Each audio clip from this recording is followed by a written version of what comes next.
En tout cas, c'est important pour chaque serviteur d'avoir un père, d'avoir un parent, quelqu'un qui a l'autorité sur toi, qui doit t'aider et qui doit vraiment te corriger s'il le faut. Very, very important. Nous voyons beaucoup de dégâts aujourd'hui parce que les gens se sentent tellement libres de faire quoi que ce soit et par conséquent, c'est le corps de Christ qui paye.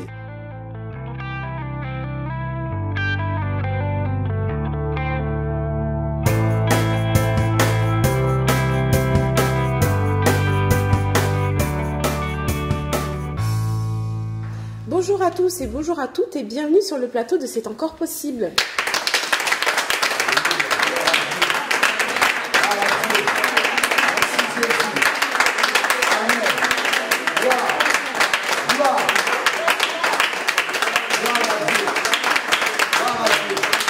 Aujourd'hui, j'ai l'honneur et le privilège de recevoir le bishop Mobejo qui va nous parler sur l'importance d'un père spirituel.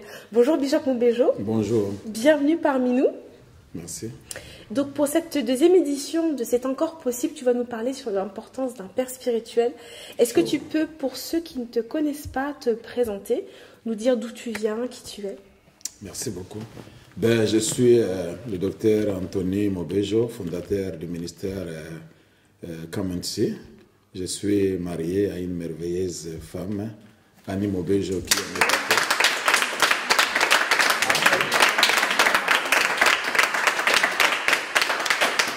Et donc, Bishop, aujourd'hui, on veut parler d'un thème qui, je pense, mérite et nécessite qu'on puisse l'aborder sérieusement. C'est donc l'importance d'un père spirituel. On voit de plus en plus des personnes qui se lèvent pour décrédibiliser la notion de père spirituel ou pour dire que le père spirituel n'est pas une notion légitime et que Dieu seul est notre père. Est-ce que toi, déjà, dans un premier temps, tu peux nous parler sur le rôle d'un père? Un père spirituel, à quoi ça sert? Un père spirituel, il est là juste pour nous accompagner dans notre marche chrétienne, dans notre vie chrétienne, notre vie de chaque jour. Donc, toutes les vérités sont parallèles de la même façon dans le naturel. Lorsque un bébé vient de naître, il ne peut être abandonné à lui-même. Il a besoin d'être entouré, il a besoin de ses parents, sa maman, son papa. Ils doivent être à ses côtés pour l'aider parce qu'en tant que bébé, il y a des choses qu'il ne pourra jamais faire par lui-même. Mais ce ne sont que ses parents qui doivent l'aider jusqu'à ce qu'il grandisse, atteigne un certain âge, là où il trouvera sa liberté. Et c'est pareil aussi spirituellement. Donc après la nouvelle naissance, impérativement, obligatoirement, la personne doit être placée sous un leadership, être confié entre les mains d'un parent spirituel, en l'occurrence le pasteur pour l'église, qui doit donc les suivre, l'aider, lui donner la nourriture qu'il faut, les affermissements par rapport à son âge, jusqu'à ce qu'il croisse, qu'il grandisse et qu'il devienne lui-même responsable. Amen. Donc on voit quand même que c'est un rôle très important. C'est-à-dire qu'il n'y a pas de chrétien sans père spirituel, on peut dire ça. On ne peut pas être chrétien et ne pas avoir de père spirituel. Je pense que c'est vraiment important. Même nous, quoique on est déjà pasteur dans le Saint-Ministère, mais nous n'ignorons pas cette notion de parents spirituels. Nous sommes toujours connectés avec nos pères spirituels. On a toujours besoin de leur couverture, on a besoin de leurs conseils. Ça, c'est très important. Donc, personne ne peut y échapper. C'est vraiment le Seigneur lui-même qui a fait que les choses soient ainsi. Lui-même qui est notre modèle, qui est notre exemple. Mais nous voyons qu'il a suivi la même voie, il a suivi le même chemin pour nous montrer un exemple. Donc, Christ, quand il est entré en œuvre, mais vous allez voir que dans sa bouche, il parlait toujours de son Père. Je suis venu pour faire la volonté de mon Père. Donc ce n'est pas pour rien qu'il mentionnait le nom de son Père, pour nous faire savoir qu'on ne peut jamais opérer dans le ministère sans vraiment être accompagné, sans cet appui du Père. Donc c'est vraiment important, impératif pour chaque enfant de Dieu qui vit sur cette terre. Amen. Et tu peux nous parler de ton Père spirituel à toi? Oui, moi, mon père spirituel, il est pasteur, il dirige une grande église, l'église de Rocher. C'est une église qui est très connue aussi. Il joue aussi un rôle important au niveau de la CAF. C'est vraiment un homme humble, un homme de cœur, un vrai père pour moi et mon épouse. Il a beaucoup fait dans notre vie. Et nous sommes toujours attachés, connectés. Il est cher, il est précieux pour nous. Je l'aime, je le dis et il le sait. Je l'appelle à tout moment, hein, c'est mon père. Il a du mal, il le sait, hein, je le dis, il a du mal à appeler, il n'est pas trop au téléphone. Mais moi, en tant que fils, quand il passe des jours de moi, ben, je dis, bon papa, comme d'hab, hein, je sais que toi, tu as du mal à appeler. J'appelle pour avoir des nouvelles. Mais vraiment, je suis, comme j'aime le dire, c'est pas pour rendre les autres jaloux, mais je suis son préféré.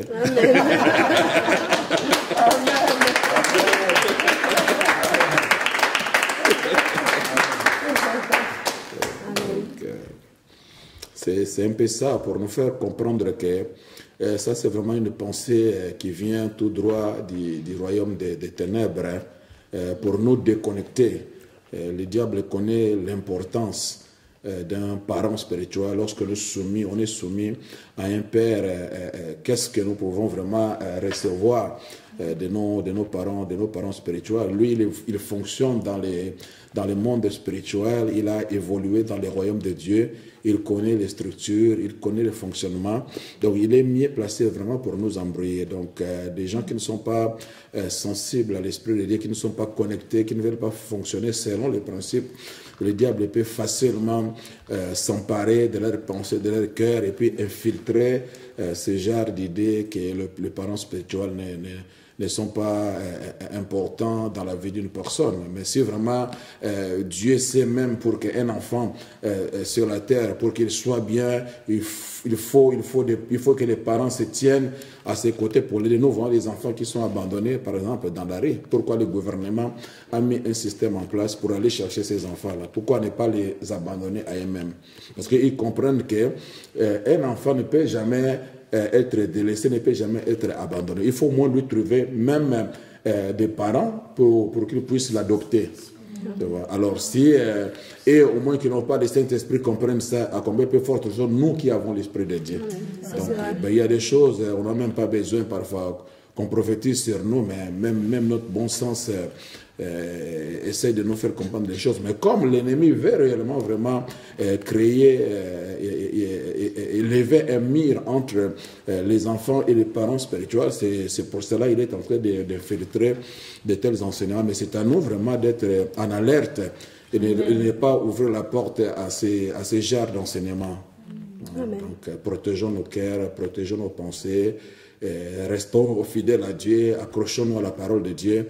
Et nous sommes dans les églises, nous sommes sous le leadership et tout un chacun est conscient du travail que son parent spirituel, que son père spirituel est en train de réaliser dans sa vie. Chacun est conscient. Donc, ce n'est pas quelqu'un de l'extérieur qui va te dire aujourd'hui que tu n'as pas besoin d'un père spirituel. Donc, il ne faut pas écouter de telles sottises, de tels mensonges. Ça ne vient pas de Dieu.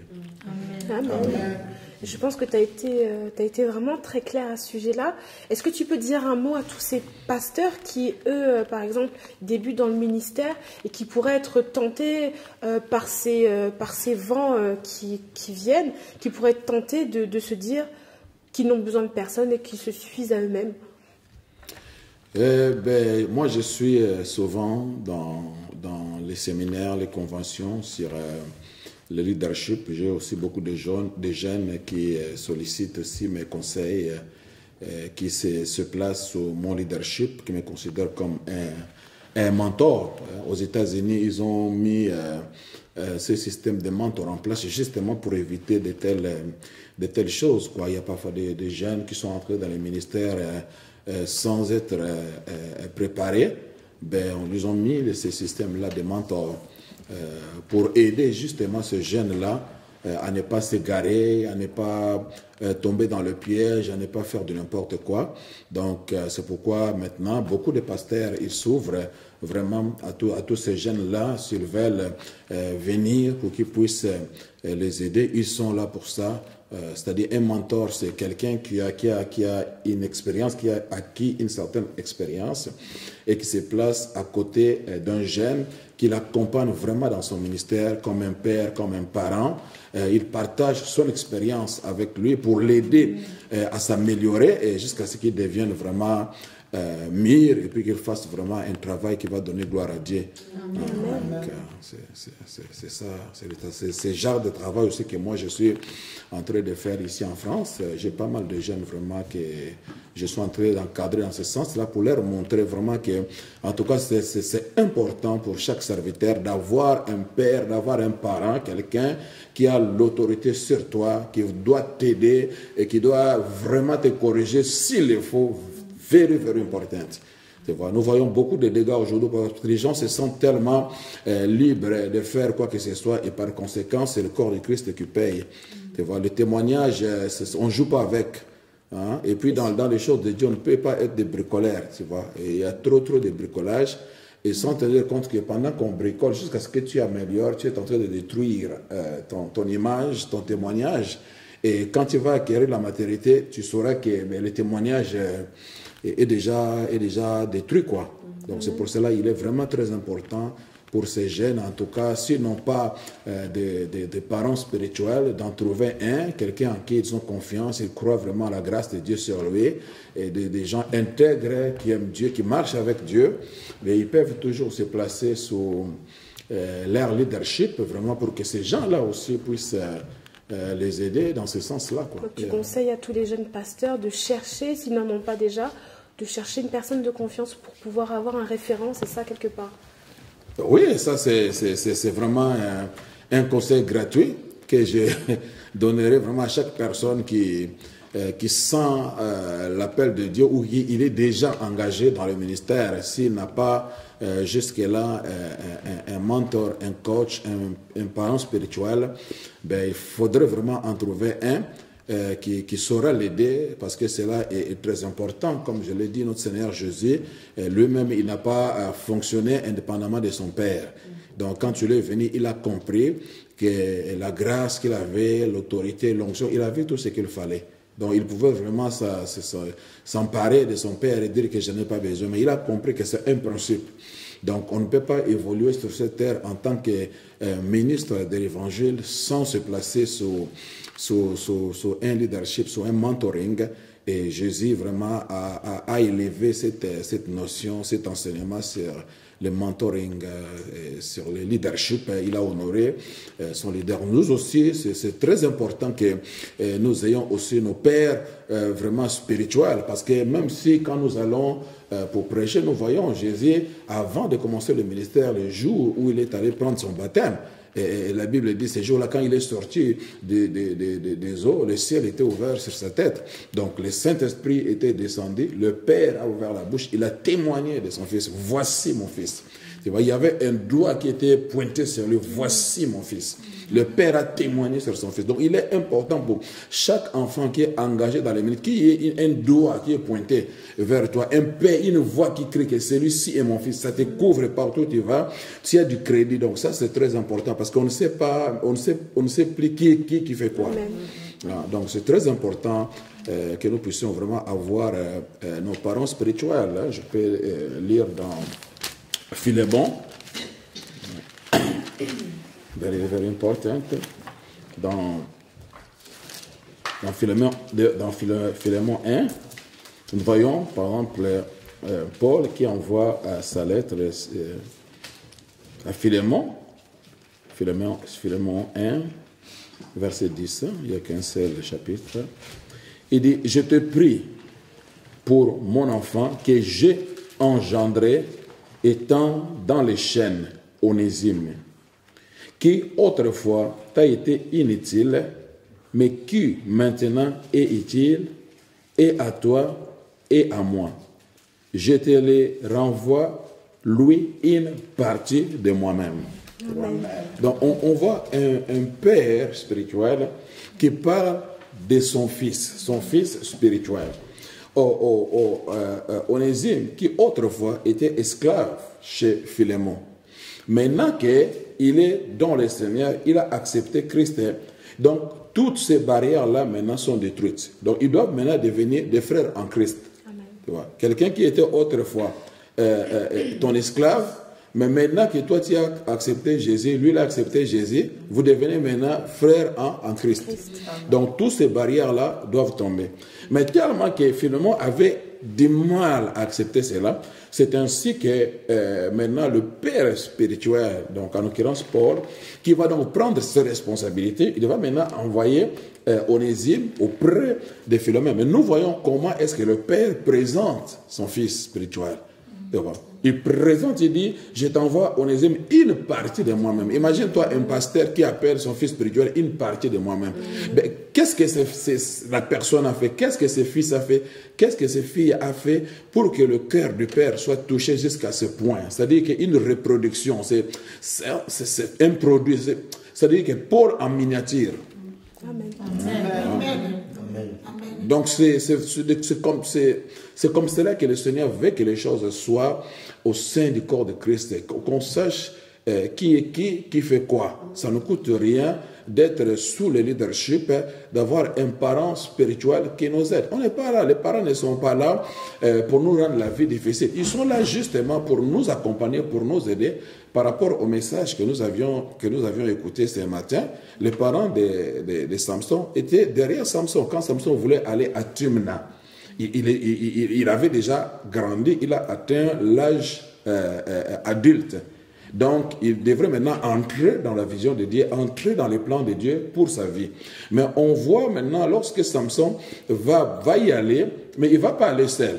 Il veut qu'il soit couvert, qu'il soit accompagné de ses parents spirituels. C'est l'image un peu de ce que nous appelons mentoring. Un accompagnateur, il l'accompagne, il est conscient que j'ai une grâce, j'ai un don, mes parents ont fait un travail dans ma vie, ils m'ont aidé à grandir, à me développer. Maintenant que je suis devenu mûr et je dois entrer dans l'appel, je dois entrer dans les plans de Dieu, mais je ne peux pas ignorer mes parents. J'ai besoin qu'ils m'accompagnent dans ce que je dois faire. Donc c'est ça l'importance des parents spirituels. Ils sont là pour nous aider, pour nous accompagner, pas pour nous rendre la vie difficile. Alors pourquoi? Si je sais que ces personnes-là seront importantes pour ma vie, seront importantes pour ma réussite, pour mon succès, et que je vienne aujourd'hui dire que je n'ai plus besoin d'un père spirituel. Nous cherchons l'indépendance parce que nous voulons faire de n'importe quoi sans qu'il y ait quelqu'un au-dessus de nous juste pour nous reprendre. Amen. Amen.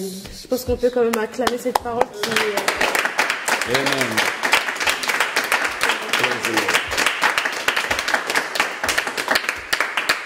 Amen.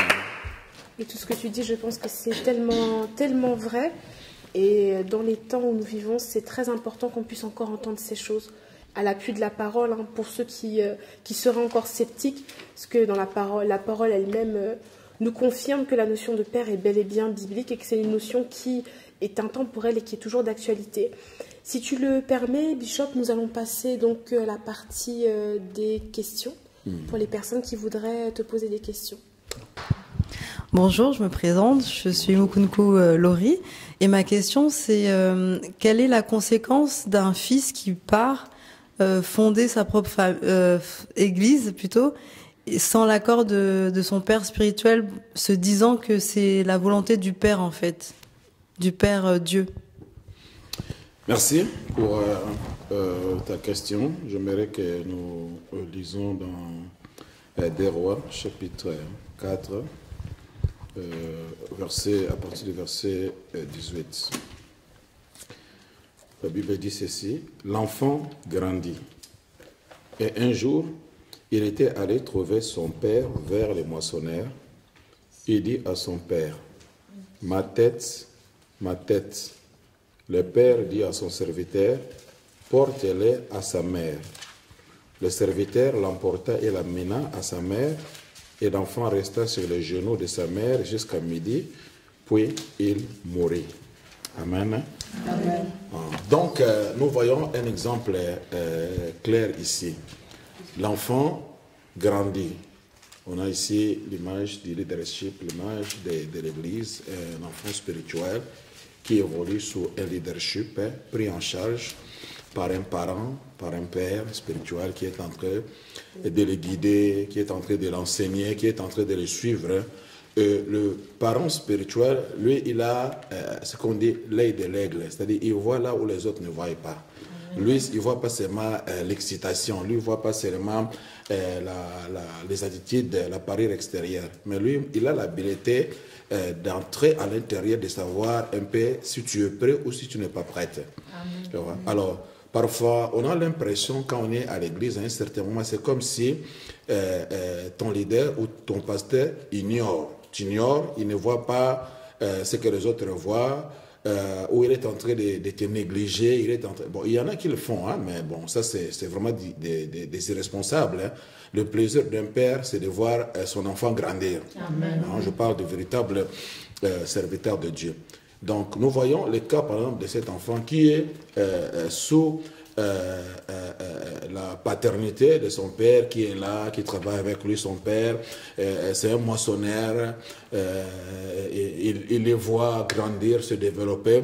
Mais cependant, le père continue à aller seul. Pourquoi? Parce que lui, il a un œil de l'aigle. Il voit, il sait que malgré l'âge que l'enfant a acquis, malgré ses expériences, mais il n'est pas prêt à affronter ce genre de chaleur. Tu vois. Mais l'enfant, par contre, lui-même, il est resté à la maison et dit, ah, non, je pense que ce père est en train de m'ignorer. Je ne vais pas reconnaître ma grâce, je ne vais pas reconnaître mon don. Ben, je vais les surprendre, je vais les surprendre.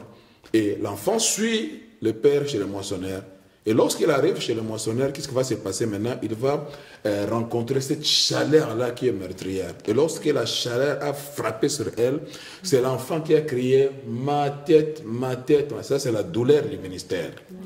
C'est-à-dire qu'il y a des réalités dans le ministère. Le ministère, ce n'est pas seulement la Bible et la dorée, ce n'est pas seulement une colle blanche, mais c'est toute une vie. C'est-à-dire que c'est une vie de combat. C'est une responsabilité des vies des gens qui sont placés sous ta responsabilité et tu vas livrer des combats chaque jour et tu dois être prêt. Tu vas affronter pas des caporaux, tu vas affronter des généraux qui ont planifié peut-être de faire des choses dans la vie des membres de leur famille, mais toi, à cause de la grâce de Dieu, à cause de la paix, à cause de l'onction de Dieu, tous ces enfants-là qui sont placés sous ton mentoring, sous ton leadership, lorsque toi tu es prêt, et il y a la protection de Dieu qui s'étend sur eux, et tout ce qu'ils ont prévu, planifié, ne réussissent plus, et en conséquent, maintenant, c'est toi qui deviens leur bête à abattre.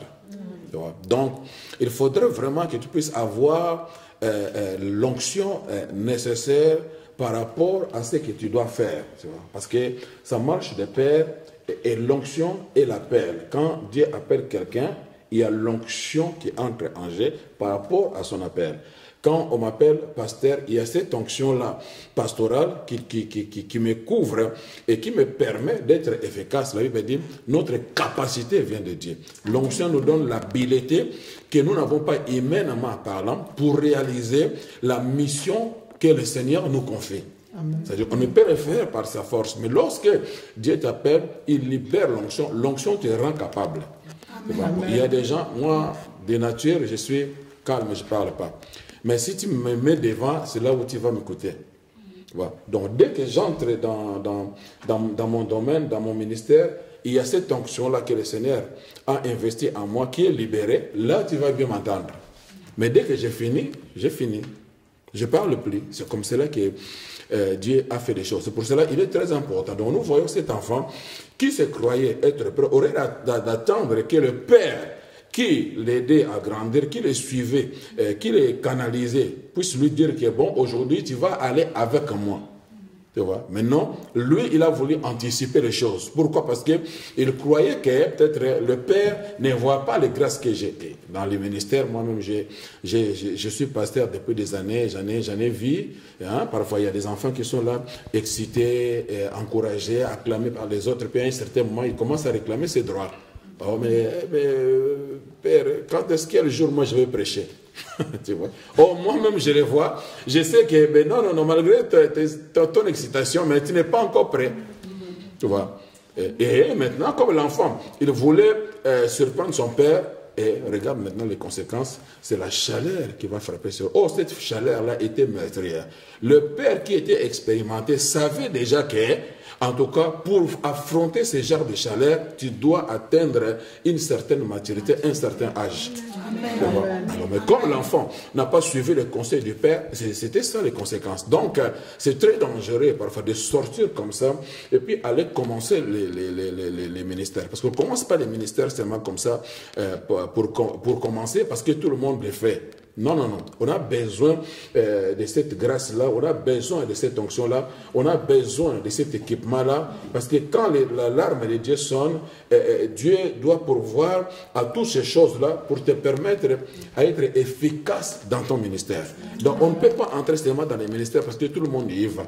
Parce qu'un jour, il y aura toujours des conséquences. Même toutes les églises-là que nous voyons qui sont en train de naître, mais toutes ces personnes qui ne vont pas se ressaisir et chercher à faire les choses à la manière de Dieu, mais il viendra un certain moment où vous allez voir que ça va s'effondrer. Ça va s'effondrer. Donc c'est très important que nous restions attachés à nos parents, à nos pères spirituels. Et ce n'est pas tout le monde qui est appelé à être à la tête d'un ministère, à être un pasteur, un senior pastor. Non. Il y a des gens qui ont le ministère pastoral, mais il est appelé tout simplement à évoluer sous l'onction d'un autre pasteur. Voilà. Il y a des gens comme ça aux États-Unis, par exemple des gens tels que D.T.D. Jakes, il a au moins plus de 10 pasteurs sous son leadership. Dieu a béni tellement les ministères, tout le monde fait son travail, tout le monde exerce son ministère, l'Église est bénie, l'Église s'épanouit, et puis le Seigneur est glorifié. Donc, ce n'est pas le fait seulement de sortir, d'aller commencer une Église qui va confirmer, affirmer que je suis pas. Si ce n'est pas ce que Dieu m'a appelé à faire, je vais me placer dans les troubles. Alors que lorsque j'évoluais sous le leadership d'un autre, et là, il y avait encore une autre grâce qui s'est manifestée différemment par rapport à lorsque je m'engage. Donc ça, c'est vraiment des choses qu'on ne peut pas ignorer, quoi. Donc on ne peut pas partir seulement comme ça du ministère sans l'accord, sans l'apport de ton père spirituel, parce que lui, il te connaît mieux que toi. Donc, merci beaucoup, Bishop, pour toutes ces réponses. On avait vraiment besoin d'entendre ces choses. Est-ce que tu aurais le mot de la fin pour ceux qui nous regardent, une parole à partager pour tous ceux qui nous regardent? Bien sûr, la parole que j'aimerais adresser à ceux-là qui auront la grâce ou le privilège de suivre cette mission, de savoir que nous évoluons dans le royaume de Dieu, et dans chaque royaume, il y a des principes, il y a des lois, il y a des choses que Dieu a établies que nous ne pouvons pas renverser. Il n'y a pas de succès sans successeur, il n'y a pas de ressources sans source, il n'y a pas de repère sans père. Donc, il est très important que tu puisses avoir ton père, parce que c'est le père qui va te donner de repères. Tu as vraiment intérêt d'avoir une source, parce que la source posera des ressources. Donc, si nous négligeons ces choses sans tenir compte que l'ennemi essaye de fragiliser l'Église, il essaye vraiment de nous faire passer à côté de la plaque pour que nous ne soyons pas influents. De toute façon, c'est pour son intérêt. La seule entité qui fait trembler le diable, qui fait trembler l'enfer, c'est l'Église. Tout ce qui reste là contribue à sa gloire, à son épanouissement. Et même pendant la période des apôtres, nous voyons que lorsqu'ils prêchaient, le diable est allé manipuler les chefs religieux. Ils ont dit aux disciples, nous pouvons vraiment vous donner votre liberté, vous laisser votre liberté de parler, de chanter s'il le faut, danser s'il le faut, mais promettez-nous seulement de ne pas parler en ce nom-là. En ce nom. Mais qu'est-ce que ce nom t'a fait? Parce qu'il reconnaît que la seule entité qui a reçu ce nom, et c'est le seul nom dans les cieux, sur la terre, sous la terre, qui est reconnu pour faire taire le diable, c'est le nom de Jésus. Et c'est l'Église qui possède ce nom.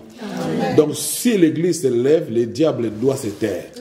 C'est la raison pour laquelle il se bat à mort pour faire en sorte que l'Église reste désorganisée, fragilisée, afin qu'il continue à dominer. Mais malheureusement, on a déjà compris ces risques.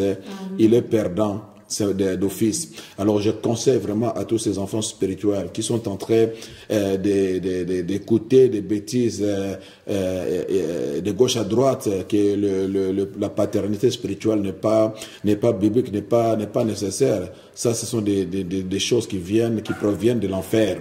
Je vous conseille, s'il vous plaît, si vous avez un père, vous avez eu des conflits, humiliez-vous et réconciliez-vous. Ça va être pour la gloire de Dieu. Si tu n'as jamais eu un père, trouve-toi un mentor, un homme de cœur, un homme que tu connais, que tu honores, que tu respectes, tu reconnais la grâce, la faveur de Dieu sur sa vie. Place-toi sous son leadership, comme ça, il va t'accompagner tout au long de ton ministère pour t'aider à t'améliorer. Nous sommes dans le royaume. L'intérêt, c'est la gloire de Dieu. Ce n'est pas notre gloire, mais c'est la gloire de Dieu. Que Dieu vous bénisse. Amen.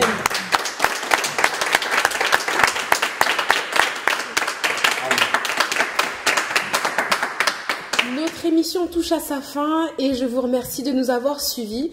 Nous vous retrouverons pour une édition de notre émission C'est encore possible pour une prochaine édition. Vous pouvez nous suivre sur les réseaux sociaux, sur Facebook, sur Twitter et sur YouTube. N'oubliez pas de vous abonner à notre page et vous pouvez également avoir toutes les informations sur la Maison du Potier sur le www.npcmode.com. Merci encore à tous et que Dieu vous bénisse. Amen.